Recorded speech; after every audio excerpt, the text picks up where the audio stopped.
Hello, I'm Dr. Lippy Roy, and welcome to my show, Health, Humor, and Harmony. Today's show is about an activity we devote a third of our lives to, and when we don't or can't, it makes us sick in every possible way. May is Better Sleep Month, and I'm going to talk about why this seemingly simple activity is critical to our physical, emotional, and mental well-being. I'll also share key tips on how you can optimize your sleep. Let's get started. Why is good sleep so essential? It probably seems intuitive that sleep is beneficial, right? When we wake up in the morning after a good night's sleep, we feel refreshed and rejuvenated. But when we don't get a good night's sleep, especially after several nights in a row, we're groggy, restless, irritable. Researchers have gone to great lengths to really understand why sleep is so beneficial. So, what are the health benefits of sleep? As with diet and exercise, sleep, as I mentioned earlier, is essential to our physical, emotional, and mental health. Here are 6 major benefits of good sleep. First, sleep improves learning and memory in 2 ways. Sleep-deprived people can't focus attention optimally and therefore can't learn efficiently. In addition, sleep helps in the consolidation of memory, which is critical for learning new information. Second, sleep reduces our risk for nearly every chronic disease, from heart disease and diabetes to dementia and depression. Third, sleep plays a critical role in immune function, leading to less frequent bouts of illness. Fourth, sleep helps us stay at a healthy weight. Fifth, sleep reduces stress and improves our mood.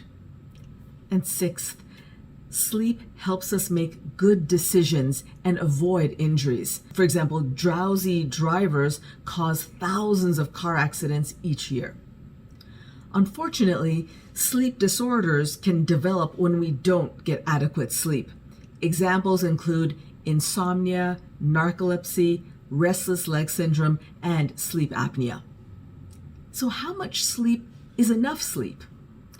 Experts recommend that adults should aim for 7 to 9 hours per night, teenagers 8 to 10 hours, school-age children 9 to 12 hours, preschoolers 10 to 13 hours, and infants 12 to 16 hours, including naps. So, how do we develop good sleep hygiene? Here are 8 ways to get better sleep. First, keep a regular sleep schedule. Go to bed and wake up at the same time every day, even on weekends and during vacation. Second, if you don't fall asleep after about 20 minutes, get out of bed and do a quiet activity like reading or doing a puzzle with minimal light exposure. Don't watch TV or check your phone. Third, use your bed only for sleep and sex. Don't read, watch TV, or use electronic devices in bed. Fourth, avoid a large meal or no meal before bedtime. Discomfort can impair sleep patterns.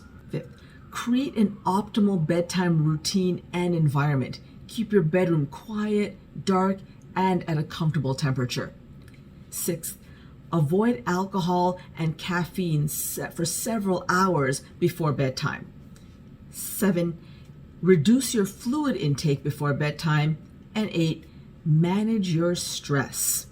When you've got too much to do and think about, stress hormones can impair sleep quality.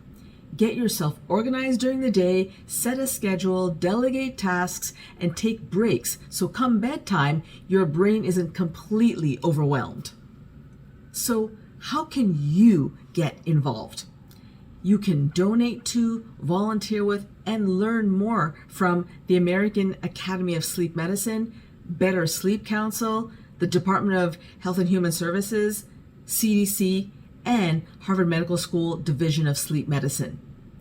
Well, that's all for today. Here's your joke of the day. sleep theme.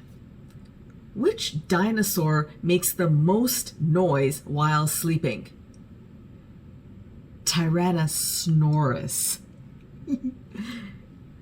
Watch a special video that I'll be posting on my social media pages tomorrow for No Tobacco Tuesday.